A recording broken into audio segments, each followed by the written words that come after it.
السلام علیکم دوستو،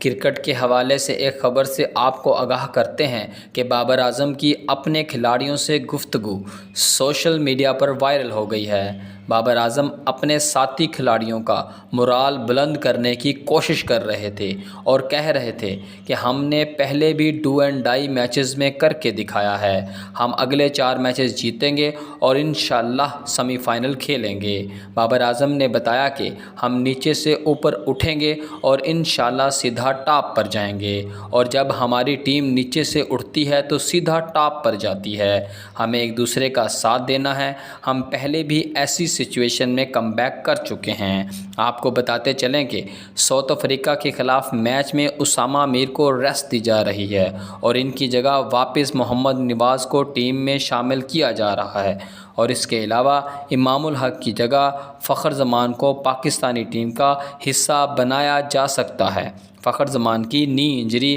اب کافی حد تک ٹھیک ہو چکی ہے۔ ساؤتھ افریقہ کے خلاف میچ سے قبل یہ فیصلہ ہو جائے گا کہ فخر زمان کھیلیں گے یا نہیں، لیکن عین ممکن ہے، اور جو سچویشن چل رہی ہے اسے دیکھتے ہوئے ایسا لگ رہا ہے کہ فخر زمان ساؤتھ افریقہ کے خلاف میچ میں دستیاب ہوں گے۔